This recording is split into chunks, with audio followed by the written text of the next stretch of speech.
vessels were flowing. Yes, sir. Now, does that make sense in regards to what you see? Yes, sir. What you see here is that tongue's trying to swell back through here.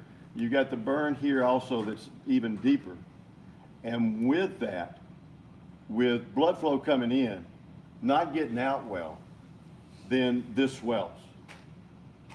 So that's going to make that tongue even worse.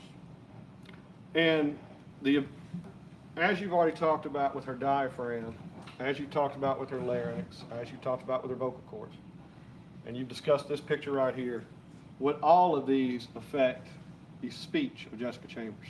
Without a doubt, sir. And especially that tongue, would that affect the speech of Jessica Chambers?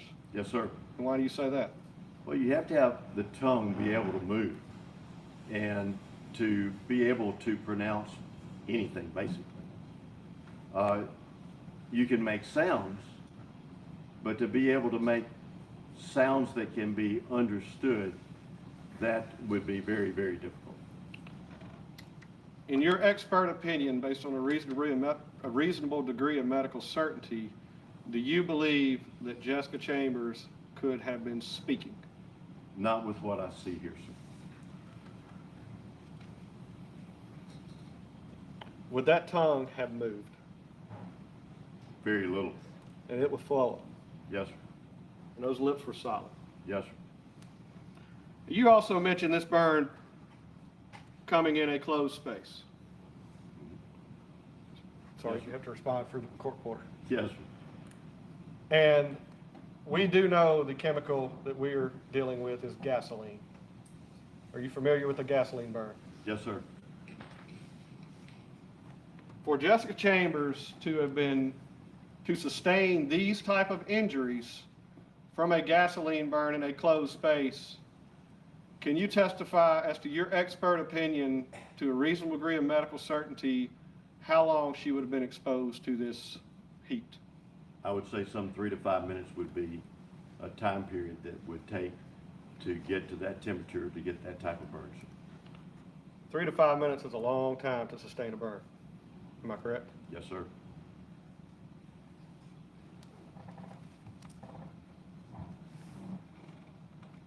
When you were burned, what is the first thing you do? Try to get away from the source of the fire, sir. For her to stay there 3 to 5 minutes, could that be consistent with her being unconscious? Could be, yes, sir.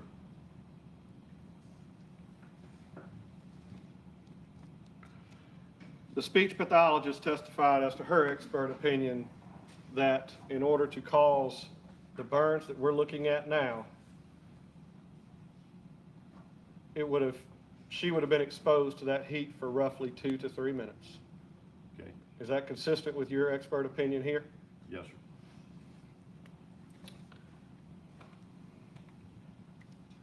You've seen the pictures from the crime scene. You've seen the photographs from the med. You've also seen the photographs from the autopsy. When would Jessica Chambers had sustained these, when would Jessica Chambers' burns get to this level? Within 3 to 5 minutes. Would she have had third-degree burns and the leathering and the solid tongue when she came out of that car? Yes, sir. You're going to hear you're not going to hear testimony, but there's been talk about her conditioning being okay to where she could speak and then worsening over time. Occasionally that will happen. And what I'm seeing in these pictures, I don't think that is the case, sir. Okay. And I see an awful lot of burns. And is that due to the third-degree nature of the burns? It's the extensive third-degree burns in this case that also includes the tongue.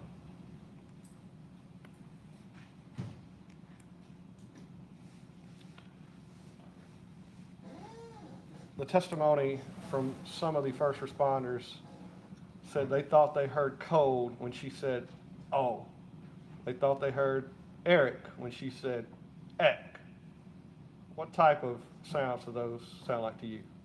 I think the guttural sounds that she would make may be interpreted as things, but it would be more of a type sound and wouldn't be anywhere near that loud. More pain sounds? Pain sounds, yes, sir.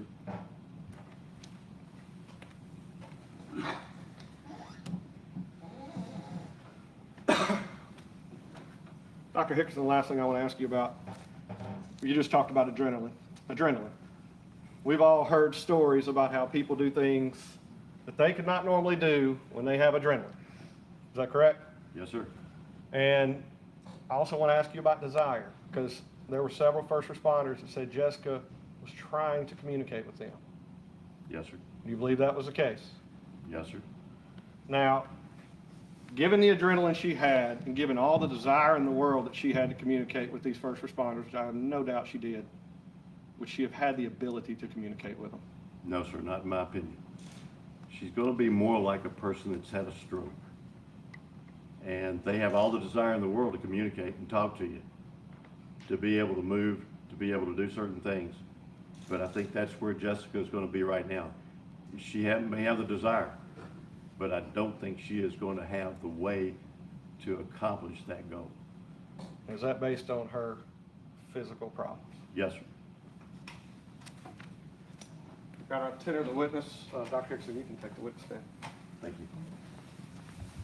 You may cross-examine.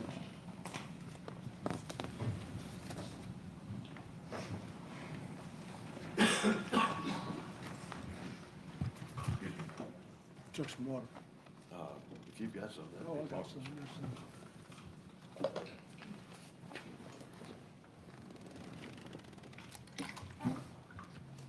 Thanks, Judge. Yes, sir. Appreciate it. Yes, sir.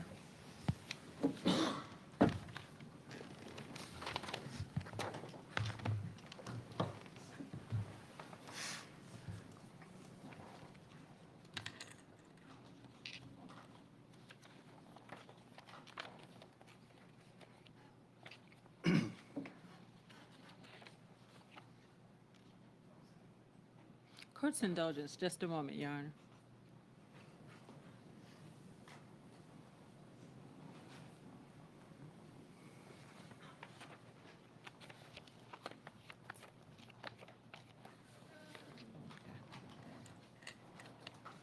Good afternoon, Dr. Hickerson. How are you, ma'am? Great.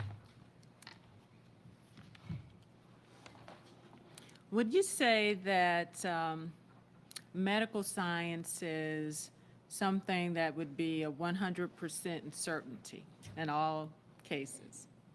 No, ma'am. Okay. And I know you just testified momentarily that occasionally there are times when burns may worsen over time. Occasionally? Yes, ma'am. Okay. So I believe your opinion is that the young lady, she did not speak. Is that your opinion? I don't think that she spoke intelligibly to where anyone could be able to understand what she was trying to say. Okay. So as far as her speaking intelligibly, I'm not sure if you're aware that there were indeed firefighters and other first responders on the scene, at least 10 individuals who spoke with her at different varying times. And they indeed said she said a name. Are you aware of that at all? I've heard that that's what has been said, Okay. but when I look at those pictures, and I understand where you say that science is not 100%, but there are times when you can say, not going to happen. And when I look at those pictures, between the tongue, the cheeks, those lips, and the lips, I mean, everything about that face is just a plastered back face where it's leather. And that's not going to develop like that over an extended period of time. So I believe you stated that she could walk with with those type of burns, correct? But she didn't walk normally.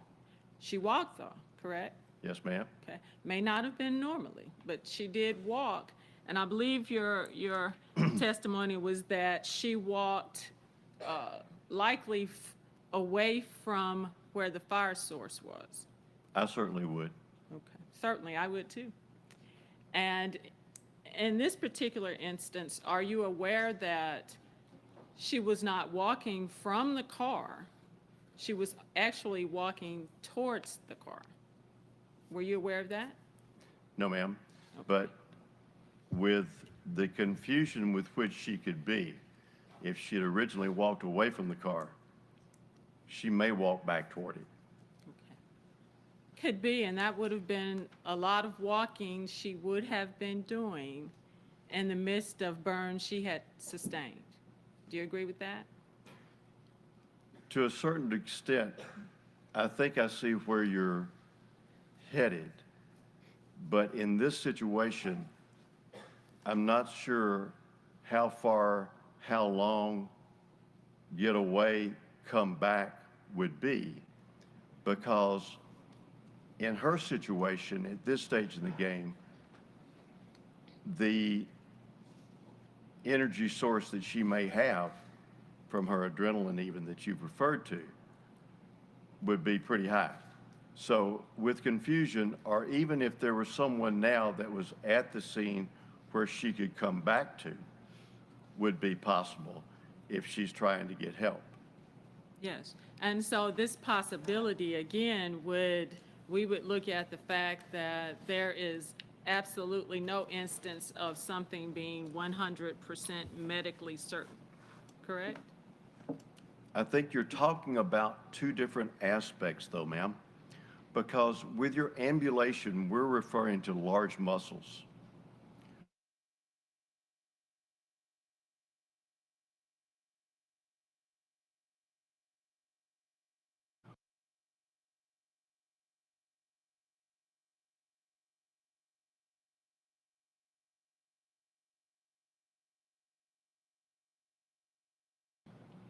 To be able to get those things accomplished. So I think in this situation, you're probably comparing apples and oranges. Okay. Well, let's look at the apples first. Let's do that. If we say that there are 10 persons who heard her say a name as well as Eric set me on fire. Also, other type of statements that were made that were indicated in reports that were in quotes, because that is what those 10 individuals heard and documented. And for you to say that she did not speak, would you change your opinion if those individuals said that that's what they heard? No, ma'am, in this case, I wouldn't. I've been doing this an awful long time. I've heard a lot of statements that have been made about how the person was, is, and things of that nature. And if you've never been in this type of situation, the people that are at that scene seeing something like this, with as long as I've been doing this, and if we want to add up the years between residency and practice, we're hitting close to 40. That this is very, I'd like to ask you just to hold up a minute, please. all right, Just let the train do its thing. train's getting some air. The jury would like to stand up for a minute. In the courtroom too, if you want to.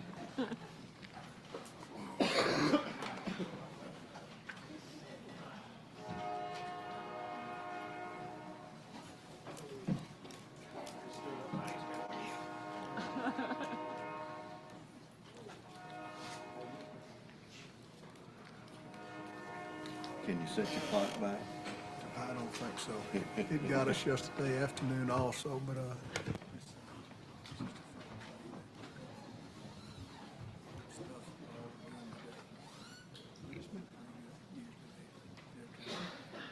know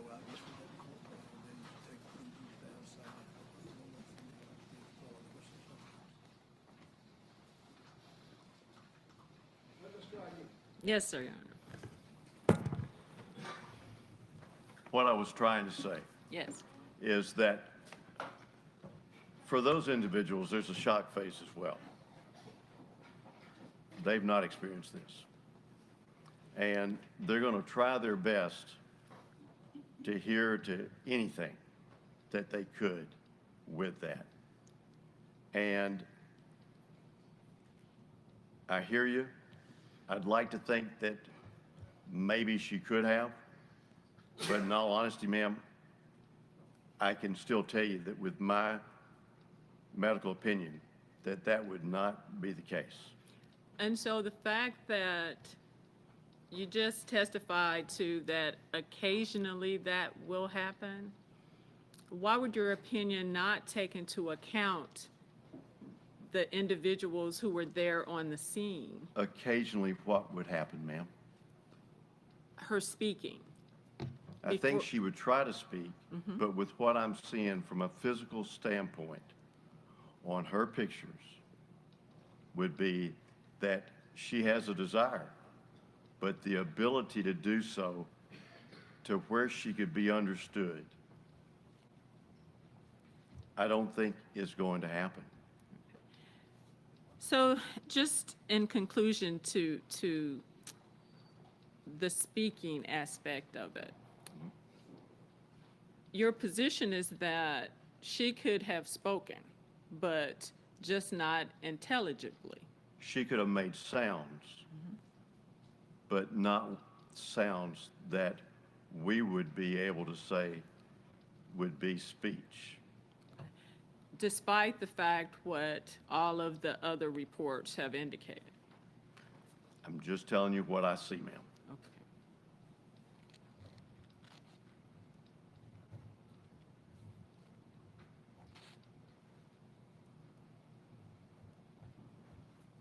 And I believe that there was discussion about, well, let me do this. Are you aware of, in any way, at the point when the first responders got to the scene on that day? Do you know what that time was? No, ma'am. Okay. If I say to you that it was about 8:16, and then the arrival at the med center would have been right at about 10 o'clock. Okay. Okay. Would that qualify as one of those instances where the condition would worsen through time, because that would appear to be at least an hour and a half later? Normally, for that to have occurred, she would have had fluid resuscitation. They were not able to get fluids in her. So normally for that to have happened, is what you're saying, is there would have had to have been fluid resuscitation. Normally for our burns, what happens, and you'll see the progression of a lot of their edema and things, is because they're getting a lot more volume in, because they lose fluids. When we have a burn this size, okay, we go by what's called the Parkland formula. At that stage, back at that time, we would have used 4 cc's per kilogram per percent area burn. All right? So she's 90% burn. Multiply that by 4, okay? And then multiply that by her weight. And that would tell us how much fluids we're going to give her within the first 24 hours. Half of that would be given in the first 8. So basically, she would get, you know, if we were to multiply that out, 360 times, what did she weigh? I believe about 100 pounds. So 50 kilos or so, Well, 4. make it easy, okay? She would be getting over 15 liters worth of fluid, okay? 15 of your big IV bags that you normally see. And in someone that comes out of surgery, what you would do, they may get 1.5 a day. So that's why they swell so. And that's why you have that progression of what you would normally see. In this situation, since she didn't get that type of fluid, she's going to stay up the same aspect of what she had at the time of her injury. And so again, that would be operating under 100% medical certainty. No, ma'am, that's under normal case scenario. Okay. And that's time after time after time. That one's not going to vary for you. So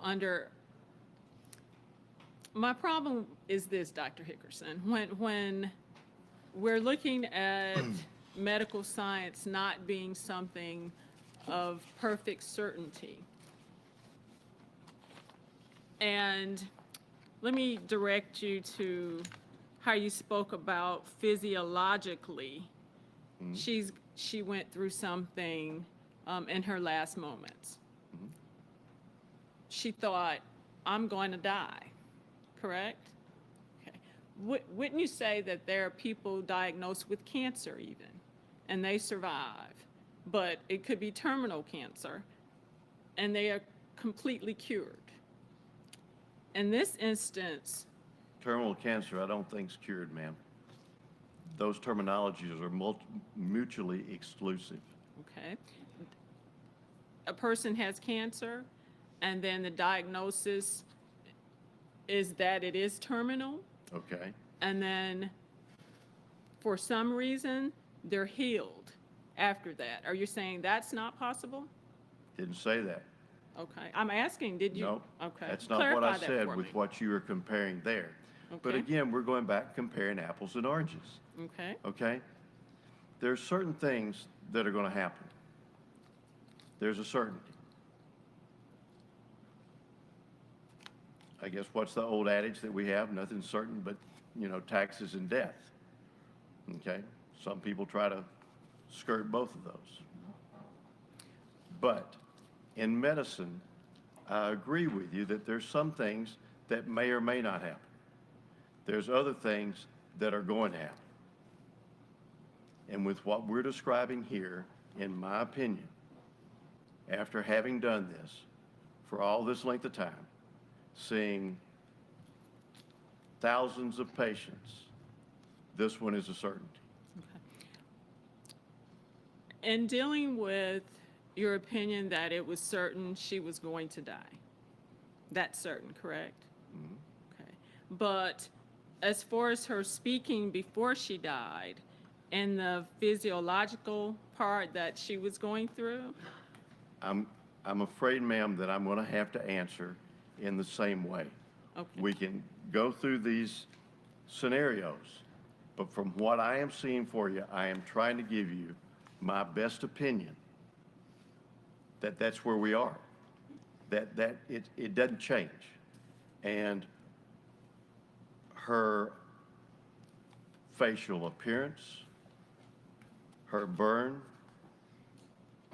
I'm not trying to be dogmatic with you. I'm trying to be honest, okay? And before I stepped up on this stand, I raised that right hand. That's where I was. And this is what I'm trying to be for you. My mama didn't raise no liar. And in this court of law, it's definitely not going to be. Well, I certainly don't want you to feel like I'm wanting you to lie. I just want to, what I'm asking is that, and I've stated it several times, medical science is not a 100% certainty type field. You've agreed with that, correct? Yes, ma'am. Okay. And so having said that, as I go through the physiological aspects of what you testified to earlier, I'd like to address it with you. And then you tell me, Ms. Palmer, hey, this is my answer. Can we do that? Okay. You said, I'm gonna die. That's what she went through, which you feel, in your opinion, she went through as she had experienced her burns, correct? That's one of the first things she thought. Yes, ma'am. Okay. And then, will I live? No, ma'am. Okay. Not in this case. Okay. okay? So she wouldn't have thought that. I don't think she's gonna thought, will outlive. Okay. In her situation, again, this is one of those that I gave you the scenario about as you progress through burns, what people will think, okay? Yes. Now, not everybody thinks I'm gonna die, Correct. I agree with okay? that. In this type of situation, though, with these type of burns, I would not know anyone that would not think they were gonna die. Okay. Fight or flight? I believe you spoke about that. Gentleman by the name of Hans Selye was the first one that described that. Okay. And so the fight part of it, if you allow me to give you an example, and then you tell me if you agree with that or not, okay? Of the fight and flight. All right? Would you not think, in your opinion, that she would want to convey who did this to her? Oh, I think that you probably would. Okay. Or she would want to convey who did this to her, correct?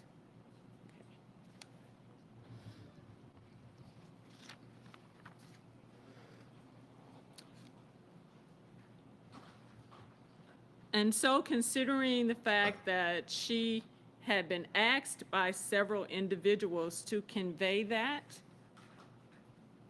would that not fall into one of those instances where you said occasionally that will happen and there will be some type of,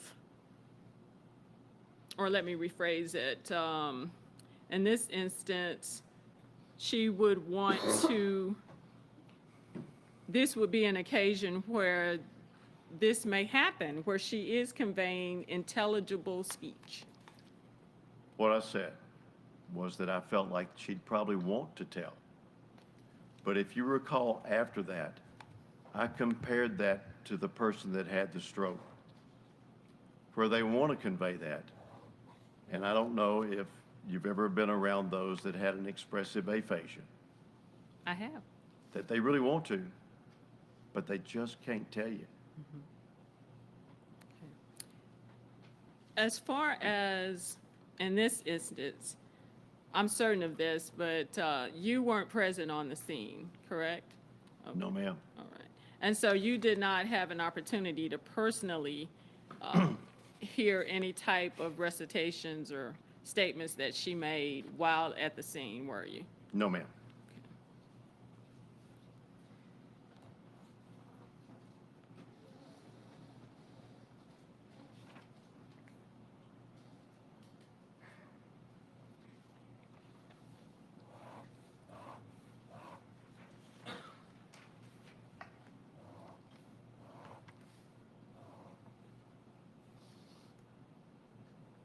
Court's indulgence, just a moment, Your Honor. All right.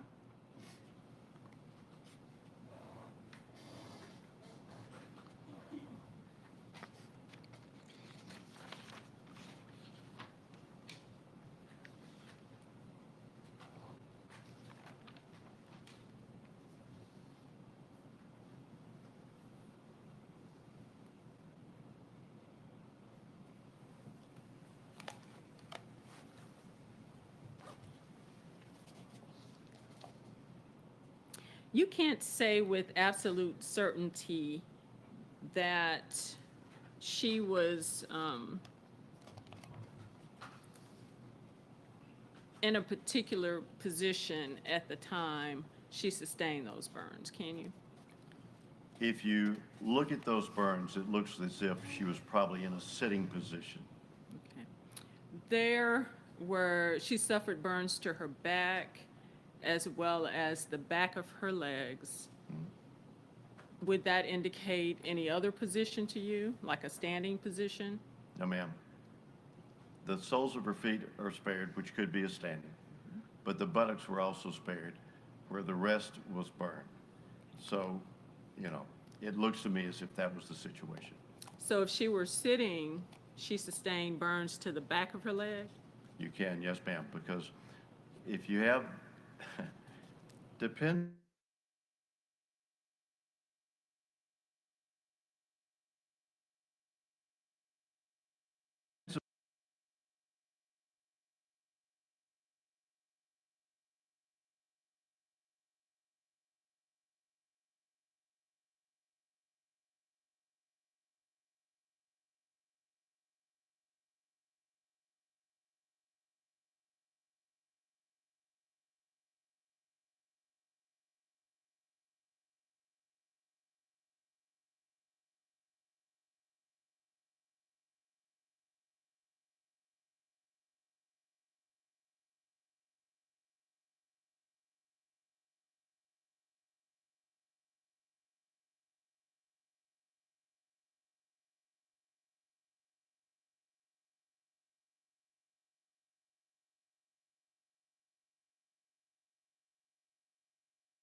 that Jessica Chambers wanted to convey something out there on that scene.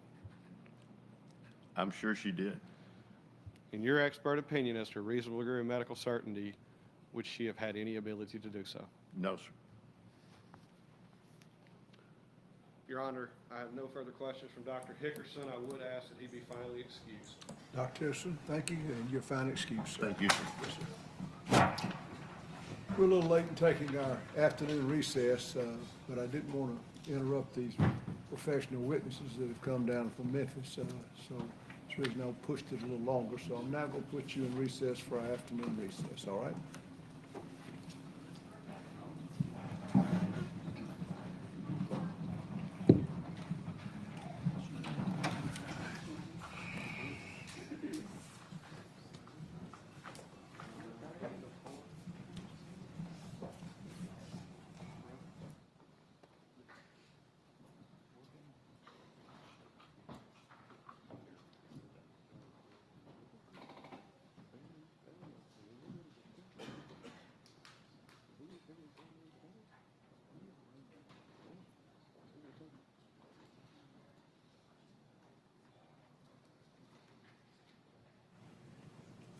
Well, let's try to be back in position by 4 o'clock, all right, and resume.